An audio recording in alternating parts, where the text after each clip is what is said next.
It's 5:30 and we'll go ahead and get started. May we have the roll call? Here. Dr. Mendelson? Here. Mrs. Johnson? Here. Dr. McCarthy? Here. Mr. Woods? Here. Mrs. Kirk? Here. Dr. Morrison? Here. And we'll rise for the Pledge of Allegiance. Mary Masters has stated that she would help us.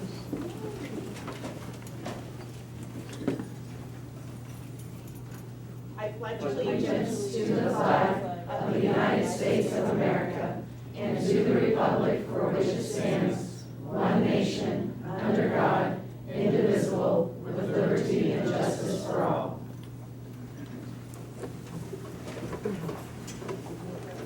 Thank you. So I'm ready to take a motion for adoption of the agenda.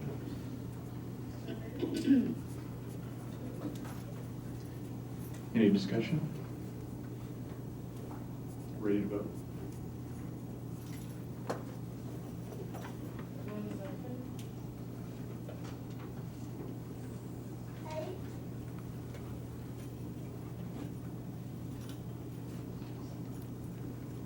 All votes are in.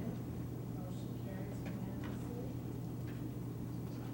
We're ready for school highlights, and I see Ms. Kruger up there. Good evening. We have one school highlight and then a proclamation, so we'll do both those presentations during this time. But I would like to recognize for the second month in a row, Scott Dual Language Magnet for our highest student attendance for the month of October. And they came in at just under 98%. And so Ms. Lucero is out at a conference, but we have Michelle Kent, Assistant Principal, Scott here with us tonight. And I think she brought some guests with her as well. So Mrs. Kent, we'll send that to you. Thank you. We couldn't have 98% attendance without our fabulous staff that helps us get our students here. So I'd like to welcome Mrs. Marshall. Sandy Marshall is our school counselor. She makes sure that our students are here. As soon as we see somebody's not here, we're making phone calls, seeing how and what's going on. We have Mrs. Zuleika Reynoso. She helps to go and pick up the kids at times to make sure they're getting here to school. And then our perfect attendance recipients who we have brought here as well. We have brought Jordan Packer, who is one of our 5th grade students, perfect attendance. And then we have Flavia and we have Alex Hernandez, 2nd grade and 3rd grade with perfect attendance. And then also Alex Reynoso, which is another 2nd grader that we have here, who also received perfect attendance this last quarter.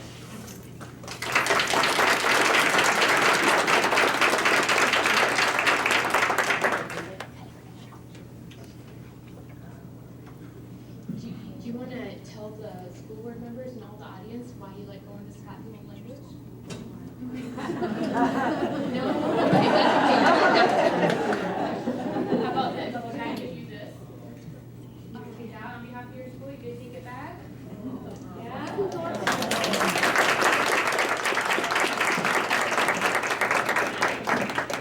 Misty, can we get a picture of all of them? Yeah, and can we do it after we do the proclamation? That's fine. We'll do 2 pictures at once? Yes.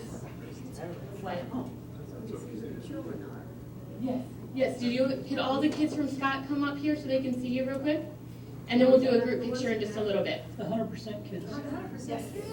We have Alex and Flavia and then Jordan. And Alex over there as well.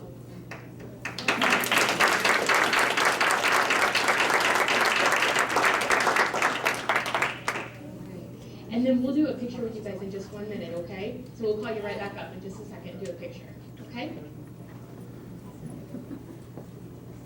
Questions first? Or comments?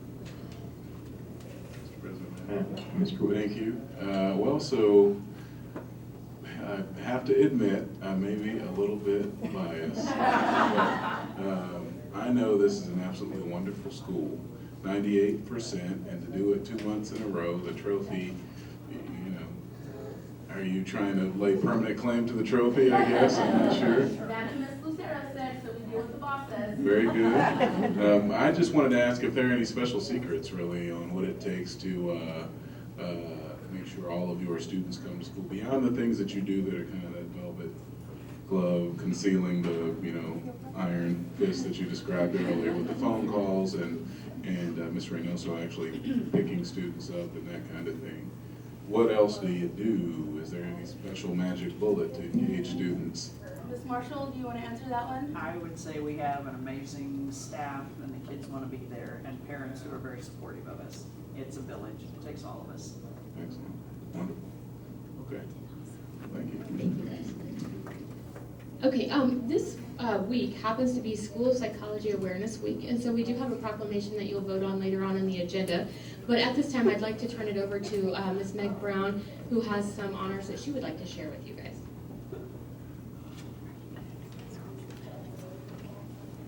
So as you know, it's School Psychology Week, and we celebrate by giving the Possibilities in Action Partner Awards every year. And so I'm going to call the award winners' names and tell you where they're from and have them stand. The first award winner is Nathan Bannon. Nancy Crago from Family Service and Guidance. She is their Director of Psychosocial Rehabilitation. Jennifer Hector is a Highland Park High School paraprofessional. Sulega Reynosa is Communities and Schools social worker at Scott.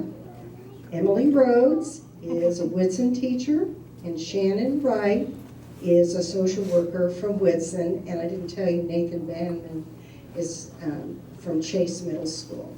All right, and these individuals have shown extraordinary personal or professional dedication to improving outcomes for students, outstanding professional functioning and effectiveness, commitment to effective collaboration with school psychologists and other student staff, and long-term dedication to advocacy on behalf of individual students. So we so appreciate their efforts on behalf of our students and staff, so would you please give them a hand?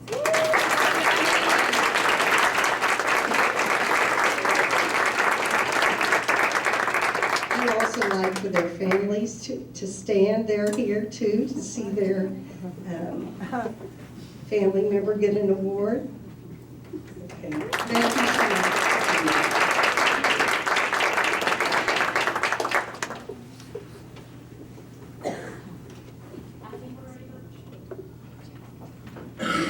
So we're going to do Scott first. So the students with perfect attendance, you guys can come back up, and Scott staff as well.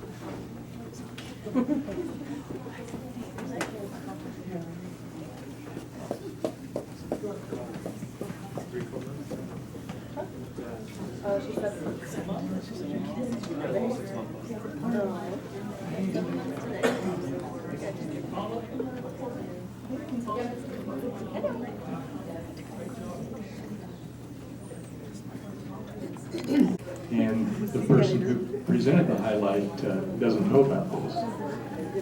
But we have a person who received the Newcomer of the Year Award for the Kansas School Public Relations Association, Miss Misty Kruger. And what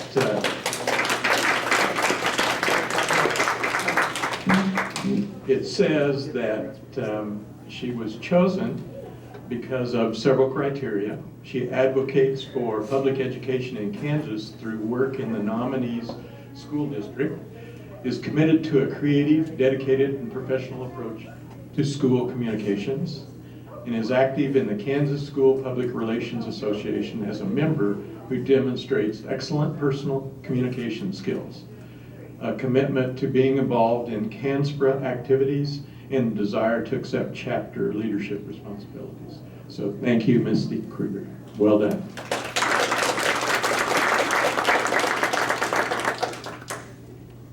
Okay, we are ready for public comments.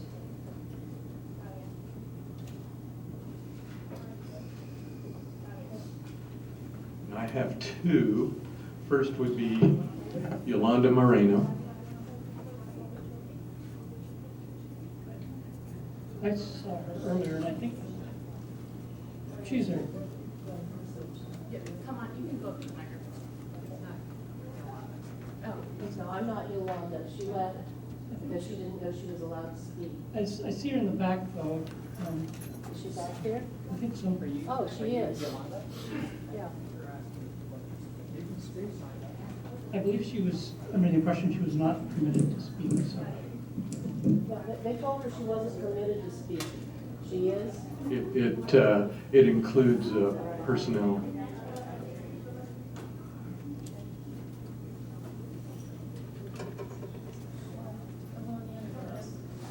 Find out if you want to. So, yeah. Allegations and complaints against individual employees are not allowed in an open public meeting. There must be presented in writing to the superintendent, must be signed by the individual organization submitting comments. Okay. That's fine. Our second public communication is Ms. Stephanie Harson.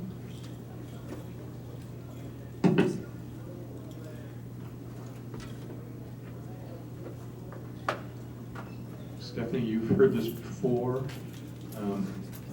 Please give your name and address, and you have 3 minutes, and you know the rest of the stuff. Okay. By the end of my term, I promise I'm going to be able to recite that from memory. I don't have it yet, but I am Stephanie Harson. I live at 1033 Southwest Billard, Topeka, Kansas 66604, and I am the Topeka Public Schools NEA Topeka president and also a special education teacher.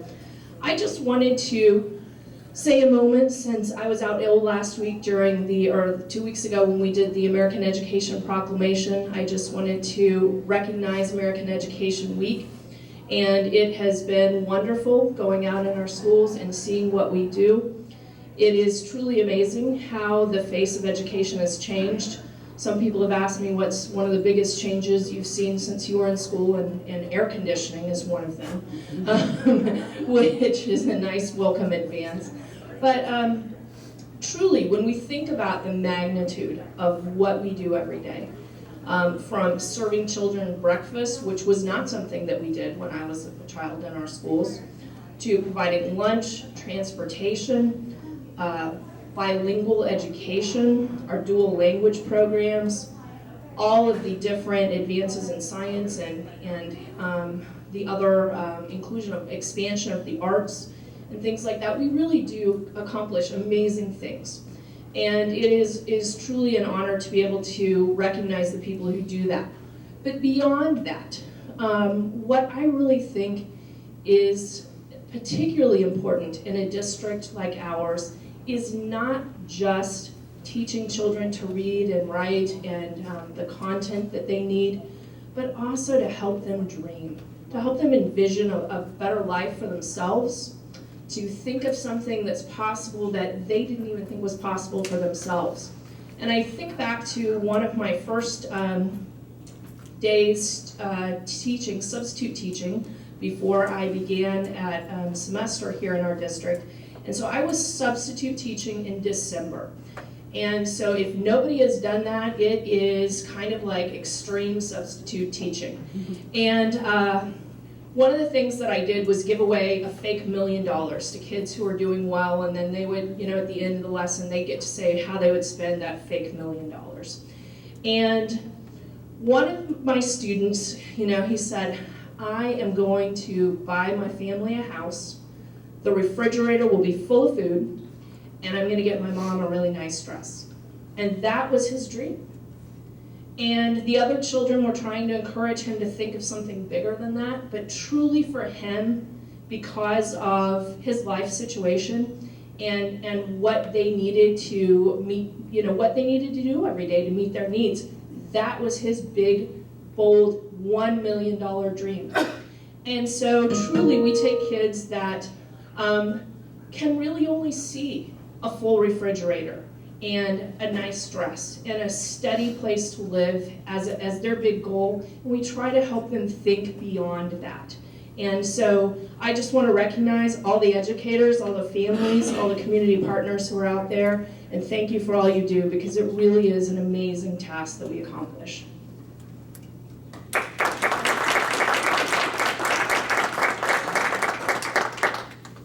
Thank you, Ms. Harson. We are ready for disposition of business by consent.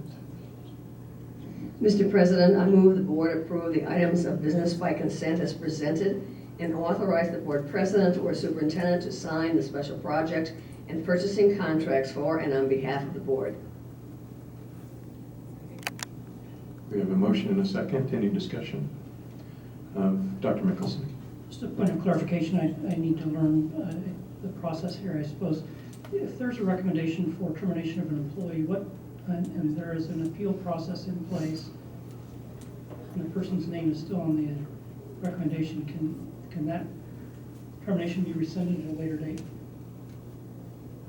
Yes? Okay, thank you.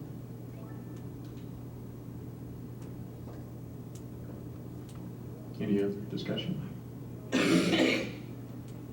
We're ready to vote.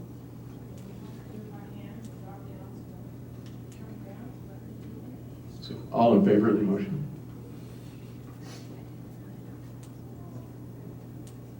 Motion passes 7-0.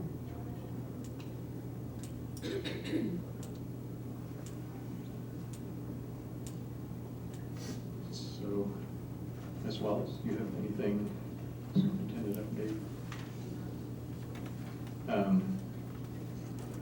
So it's Mr. Minky. Oh, there he is. So we're ready for action items.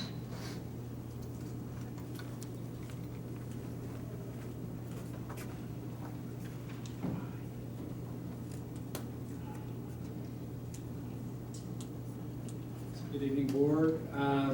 As we wrapped up things at the last meeting, the final thing I had mentioned that maybe I'd come back to your November 16th meeting and ask to repeat the process of refinancing a portion of the 2014 A bond issue with an identical process to that which we used starting on the last meeting in September, asking for your permission to move forward with this resolution. 1709 is an identical resolution asking the board to consider allowing our bond counsel to begin monitoring the markets very closely to the point where it would be advantageous for the district to refinance, in this particular instance, a series of those 2014 bonds that mature in 25, 26, 29, and 30, with bonds that we would sell in 2018, identical bonds that are bank guarantees. We could do that up to $10 million. And as a reminder, we were a net present value of a little over $500,000 on that issue right now. Estimates of around $407,000. But we would follow the same process as we did. Our bond counsel would monitor those markets, and if it gets up into that $500,000 mark, we would go ahead and come back to the board and recommend a sale. Very similar to what we did just on this last go-round. We started that process, the second meeting in September. We came back November 2nd, asked for your approval for those bonds, and they'll be signed and delivered on the 21st of this month. These bonds would actually be delivered in FY18. We've done our maximum refinancing for this type of bond, bank guarantee bond, for 2017. So these would actually be delivered in 2018. So this resolution is identical to the September 21st resolution, requesting your approval for me to direct Piper Jaffray to begin monitoring the markets to the point where it'd be advantageous for us to go ahead and issue refinancing bonds, general obligation bonds for 2018. Ms. Kirk has a question. You shared with us, first of all, this is great, always great news. We knew this was coming. We would be voting on this evening. But in our Finance Committee meeting, you shared with us some not so good news that's buried in the current tax plan that the Congress is considering. And so what you might want to just share that you've taken some action in letting our senators know our concerns, but you might want to share it with folks here, because it's one of those things that got buried as far as most people know, and it would really have an impact on this kind of action. Okay, Absolutely. What I had shared with Finance Council, Deputy Superintendent LR, prior to, I had gotten an email, and just as a reminder, Mr. Varnberg shared with the board that over the past 10 years, the district has utilized the refinancing option and saved taxpayers in our district property taxes of around $6.6 million with some of these bond refinancing. I received an email from GFOA, which is a government finance officers group that Shawnette and I belong to, alerting folks in public finance that the new proposed tax bill, currently federal tax bill, being debated would eliminate government entities' ability to refinance general obligation bonds. So if that tax bill were to be quickly passed and implemented in FY18, this process would stop. We would no longer have the legal authority, the ability to refinance general obligation bonds. And I shared with our finance committee that that is a reality. I did contact Senator Roberts' office and with some consultation with the deputy superintendent and Greg, and we crafted a response that this is really market driven. This is not a tax loophole, and it's just really bad policy. So I don't know where they're at in that, but certainly as it was proposed and written, that current legislation, federal tax overhaul, would stop this process. That would be it. Included in that communication was very interesting, was a recap of government financing nationwide from 2012 to 2016.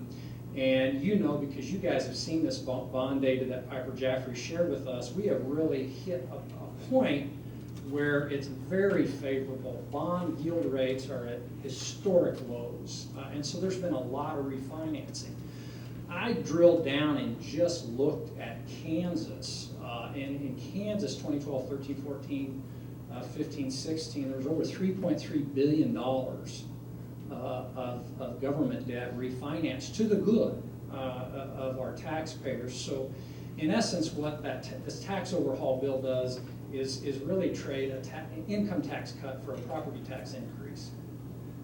That is, and that's not my analysis, that's the bond folks' analysis. So we want to move forward because the market, I think, tells us that this may be advantageous to do that. And it may change, right? I shared with you in September, I and Greg shared that, hey, if the market changes, we'll tuck this away and just hold on to it. We won't react unless it's advantageous for Topeka Public Schools to do that. We're going to take the same approach, but if a tax bill is passed that would be in effect 2018, it could erase our work here on this one if we're not allowed to go ahead and proceed with the sale in 2018. Was that in both the House and the Senate version of the bills? That's my understanding. I thought I saw something today that the House passed their version today, so. And I haven't reviewed whether any of that was changed and I haven't got any notice. But, in effect, it would have been in both the House and Senate. I believe our representative was one of the chief sponsors of the tax version. So it's certainly not good for public entities. Could you share the letter you sent to us? And Yeah, I could share that. send our own version of the letter as well to our representatives in DC. Yep. Thank you. Other questions? Thank you, Mr. Mickey. We need to take action on this. So do I have a motion? And second by Mr. Williams. Motion by Ms. Johnson and second by Mr. Williams. So, all in favor? No opposed. Passes. So we are ready for board member comments. Reverend Williams, Dr. Mickelson, Ms. Johnson.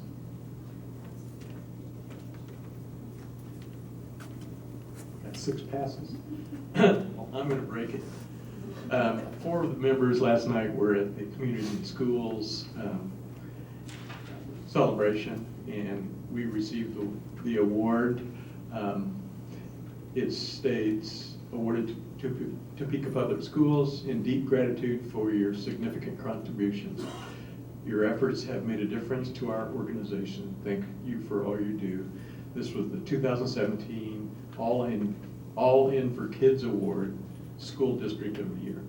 So we feel very honored that Community and Schools thinks that much of us. I'll pass it down. Other than that,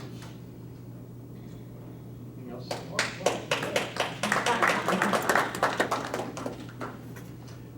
All right, I'll take a motion for adjournment. Any discussion? All in favor?